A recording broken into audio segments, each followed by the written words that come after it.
And joining us now, great to welcome Josh Weltman, who has written a very interesting book about the art of advertising, but even more interesting, he's one of the co-producers of the great show Mad Men, which debuted its final season last night as we taped this on Easter Sunday, and Josh joined us by telephone today. Josh, good to talk with you. How are you? Hey, thanks for having me. I'm fine. Yeah, I'm a fan of the Mad Men show. Now, I didn't get to see last night because we had some family obligations. I'm looking forward to seeing an on-demand version tonight, but were you in front of the TV last night? I guess you've already seen the episode, right? I was, but I always watch it when it comes out. There's something different about watching it on TV at home. I like that.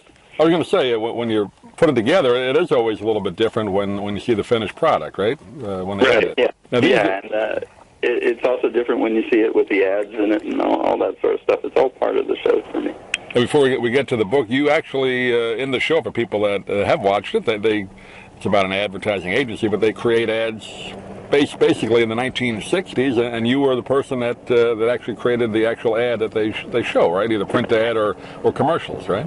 Well, I work with over the course of the last 7 seasons with a large number of writers and producers who work on the show, as well as the show's creator and executive producer Matthew Weiner, to help the team of writers come up with ads and business storylines that are true to period, true to character, and true to life. How did you get involved with the project from day one? Did you know Matthew before, or how did you get involved? I did know Matthew before. We were friends before. He wrote the pilot years before I met him.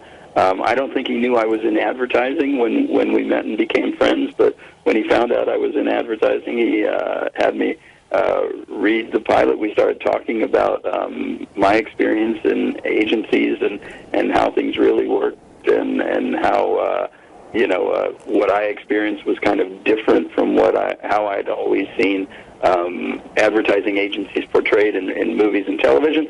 And when he sold the series to AMC, he wanted somebody to act as a sort of a advertising consultant that could draw and create ads in the same style, using the same techniques as art directors of the 50s and 60s did. So I was trained. I had sort of a classical art school education, and I could work in those materials, and loved the idea of working on the show and helping out on the show, and that's how we got started. Okay, you ever said to go back in time and say they did it more on pad and paper and right. crayon. You didn't have computers like they do now to do it.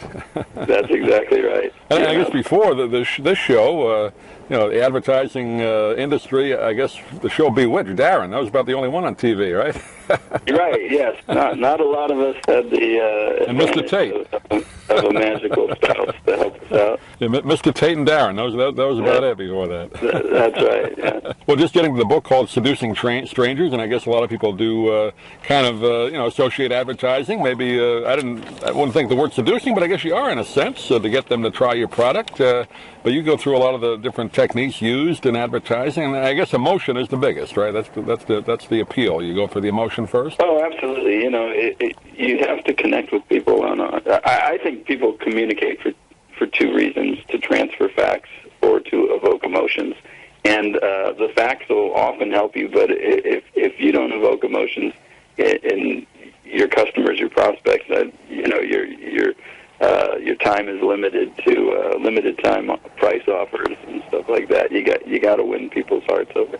You show some great ad samples in the book, particularly some print ads, one for Volkswagen, which they put out, I guess that was the mid-'60s. I wonder nowadays, is print advertising much harder to get people to look at? Younger people don't even read papers or magazines. I guess that's kind of a going-away type of art, right, the print ad? Or am I wrong? Yeah, I think, what translates nowadays is how does a two-dimensional ad that's presented digitally on an iPad or a computer, how does that work similarly to a two-dimensional ad of long ago? It still is pictures working with a headline. How do those things work together to intrigue somebody and make them curious enough to read more or want to find out more or click through to the next page or something like that? that's what the ads are, or that's what the book's talking about. Yeah, and today with the phones and online, people are looking for the click, so you got to get their attention probably even faster than you used to have to do that, right? You still have to figure out some way to intrigue them, and make them interested. You talk about the secret purpose of advertising to make people happy. Depending on what the product is, I guess ultimately you want them to feel good about it, whether it actually does anything for them or not, right? Hey, I think happiness happens when expectations are met or exceeded by reality. And I think that, advertising is one way for companies to set expectations that their products and services can meet or exceed, and thereby making their customers happy. How about television commercials? Now, that's changed a lot as well. I mean, now commercials for the Super Bowl, you see them online before they even go on the air. But I guess the format is pretty much the same, right, for putting a commercial together? Yeah, I think, a 30-second or a 60-second story that sucks you in and is entertaining and informative. I think we've been making them pretty much the same way since...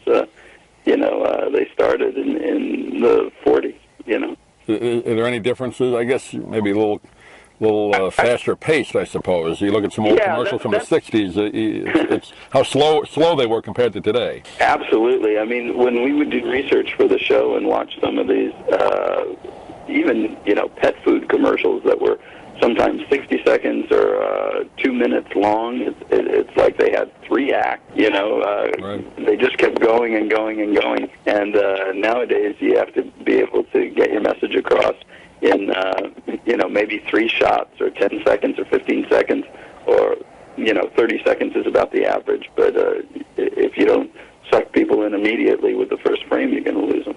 And now they're doing 15-second ads. So that really wasn't... television from the 60s usually had 1 or 2 minute ads. Now that you get 5 or 6 crammed in about a minute and a half, so it's different. Right. Yeah. Talk a little bit about the title of the book, "Seducing Strangers." How do you seduce people to try? What's the difference between that and persuasion, if any? Well, I always think that selling is kind of talking about your product or placing your product, packaging, pricing, all those sort of things.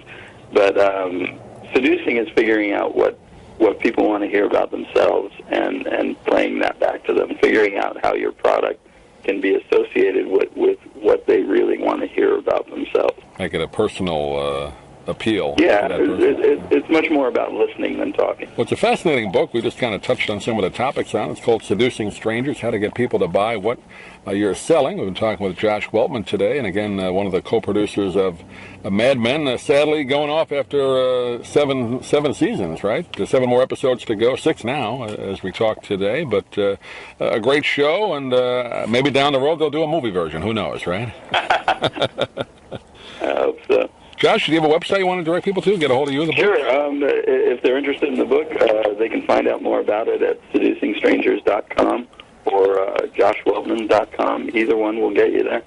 And thanks for having me. Great. Thanks, Josh. Good talking to you. If you'd like to order the book we're talking about, please go to DougMilesMedia.com and enter the author's name in the Amazon search box. Thank you for listening. Please come back soon for more conversations here at DougMilesMedia.com. This has been a presentation of Doug Miles Media, all rights reserved. You can listen to or download previous programs at iTunes, Stitcher.com, or Doug Miles Media.